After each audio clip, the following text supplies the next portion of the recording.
One Winter's Night by Claire Friedman, illustrated by Simon Mendez. It was deepest, darkest winter. Wild snow blizzards had howled through the woods for days. The animals had been hiding in their dens, cold and hungry. But tonight, suddenly, all was quiet and the sky was clear. Fox peeked from his snowy den. Out of the darkness appeared a lone figure, a badger, gleaming silver in the moonlight. "Hello," Badger called quietly. "Please, I'm so hungry. Do you have any food to share?" Fox frowned. He had hardly enough food for himself. But there was such a kind look in Badger's eyes. Fox felt he had to help him. "Wait here," he said. "Thank you," Badger smiled gratefully, taking the few berries Fox offered. Then Badger went off into the snow, head bent against the bitter wind. Mouse was much too cold and hungry to sleep. As she tossed and turned in her bed, suddenly she heard footsteps outside. "My, oh my," she gasped. "Who's out at this time of night?" "Hello," a silvery figure called softly. "Please, I'm very hungry. Do you have any spare food?" "I've nothing at all," Mouse grumbled. "There's no food anywhere." "I understand," Badger nodded, and he turned to go. Mouse listened as the heavy crunch of Badger's footsteps slowly faded. Badger had seemed so gentle and caring, yet she had turned him away. "Wait," Mouse scampered after him. "Hare lives nearby. Maybe she can help." Together, Mouse and Badger struggled to Hare's house.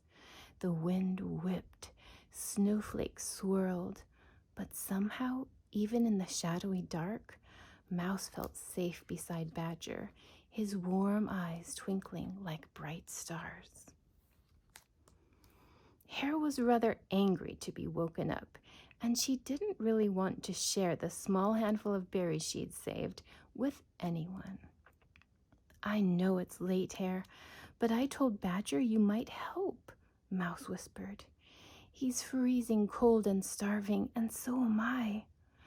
"I suppose you had both better come in then," said Hare. Mouse, Hare, and Badger nibbled on Hare's last few berries. Hare thought back to when times were much kinder. Then she and Mouse had spent happy days together, sharing everything. Hare missed those times. All too soon, Badger thanked them and left. Without him, the burrow felt colder and the night darker. "Poor Badger, it's freezing outside." Mouse sighed, peering out into the frosty darkness.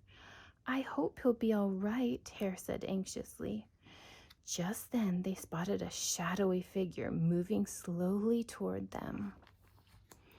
"It's Fox!" cried Mouse. "What are you doing here?" Hare asked him. "I'm searching for Badger," Fox explained. "He was so exhausted and hungry." Mouse and Hare nodded. They were worried about Badger too.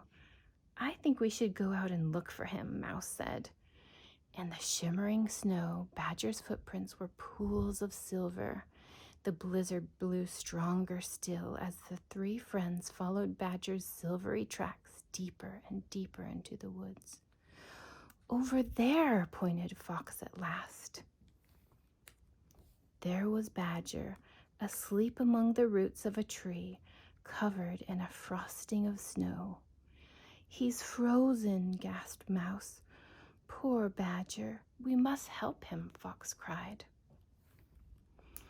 Quietly, so they didn't wake him, Mouse and Hare gathered some soft mosses and leaves for Badger's bed. Fox dug a snowy shelter to keep him snug. Then, together, they curled up cozy and warm in their snowy den. The wind howled and snow fell thickly, but they had never slept so well. The next morning, Badger was gone. The friends looked around and saw a trail of silvery footprints stretching far into the distance. "I wonder where Badger is going now," said Fox, "and if he'll ever visit us again." But just then, Mouse gave an excited shout. "Look, over there!" Everyone stared in surprise. "What a wonderful gift!" Fox gasped. "It's magic," Mouse whispered. Then she spotted the tiny message. "In every caring thing you do, the love you give comes back to you." "It's from Badger," Hare cried. "We all knew he was special." The sun suddenly burst through, and a million snowflakes sparkled, bright as the twinkle in Badger's smiling eyes.